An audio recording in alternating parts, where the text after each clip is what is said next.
திராவிட முன்னேற்றங்களும் எப்படி டீலிங் உண்டு எப்படின்னா, மேலே ரெய்டு நடந்துட்டு இருந்தது, கீழ்த்தளத்தில் அறிவாலயத்தில், மேல் தளத்தில் ரெய்டு, இன்கம் டேக்ஸ் ரெய்டு, கீழ்த்தளத்தில் கூட்டணி அமைச்சிட்டு இருந்தாங்க. அது அவர்களுக்கு பொருந்தும். அதிமுக பாஜகவுடன் டீலிங் வைத்துள்ளதாக தெரிவித்த முதல்வர் மு.க. ஸ்டாலினுக்கு எதிர்க்கட்சித் தலைவர் எடப்பாடி பழனிசாமி பதிலடி கொடுத்துள்ளார். பேரவைத் தலைவர்களே, எதிர்க்கட்சித் தலைவர் அவர்கள் யார் கொண்டு வந்த காரணத்தான் இவர் சிக்கல் என்று சொல்லுகிறார். சரி, அந்த சிக்கலை சரி செய்வதற்கு உங்களுக்கு ஒரு நல்ல வாய்ப்பு இப்பொழுது கிடைத்திருக்கிறது. நாங்கள் செய்தது தவறு இல்லையோ, நான் அந்த வாதத்திற்கு போகல, அந்த வாதத்திற்கு வரல.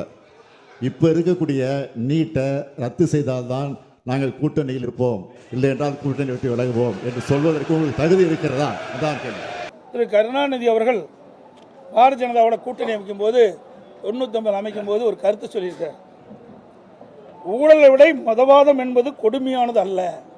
திரு கலைஞர் அவர்கள் திராவிட முன்னேற்ற கழகம் பாரதிய ஜனதா கட்சியோடு கூட்டணி வைக்கின்ற பொழுது அவர் சொன்ன கருத்து, ஊழலை விட மதவாதம் என்பது கொடுமையானது அல்ல அப்படின்னு அவர் கருத்து சொல்லியிருக்கிறார். அதோட 16/4/1999 முரசொலி மாறன் பேச்சு நாடாளுமன்றத்தில் அவர் பேசியிருக்கார். நெருக்கடி நிலையின் போது எமர்ஜென்சி, நாங்கள் திமுக காங்கிரஸை விட்டு விலகிவிட்டோம். இப்போது நாங்களும் ஜனசங்கம் பாரதிய ஜனதா உறுப்பினரும் மார்க்சிஸ்ட் தோழர்களும் சிறையில் தோழர்களானோம். காரணம் எதுவாக இருந்தாலும் எங்களுடைய நீண்டகால அரசியல் வரலாற்றில் நாங்கள் அனைவரும் ஒதுக்கப்பட்ட மக்களுக்காகவும் சிறுபான்மை மக்களுக்காகவும் ஆதரவு அளித்து பாதுகாப்பு வந்திருக்கிறோம் என்று அவர் பேசியிருக்கிறார். அதுக்கு அடுத்தது 23/6/1999 முரசொலி கட்டுரையில் திமுகவினருக்கு அந்த கட்டுரையில் தெரிவிக்கப்பட்ட கருத்து, சிறுபான்மை மக்களிடம் பாரதிய ஜனதா கட்சியை பற்றி ஒரு சந்தேகத்தை ஒரு சிலர் உருவாக்கி வைத்திருக்கின்றார்கள் என்பது உண்மைதான். பொய் பிரச்சாரம் செய்கின்றார்கள்.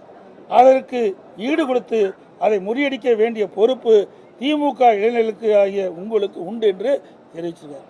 அப்பெல்லாம் பாரதிய ஜனதா இவர்களோடு இணைந்து பணியாற்றுகின்ற பொழுது இனிச்சுது, இப்போ கசக்குதா? 1999 திராவிட முன்னேற்ற கழகம் பாரதிய ஜனதா கூட்டணி போட்டு வெற்றி பெற்று அங்கே மத்தியில் ஆட்சி அதிகாரத்தில் இருந்தாங்க.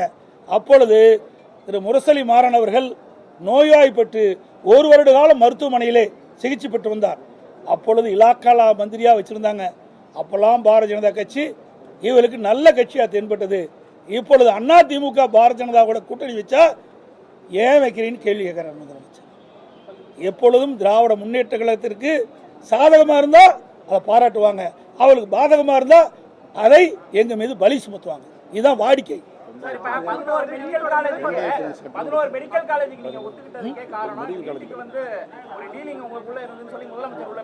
என்ன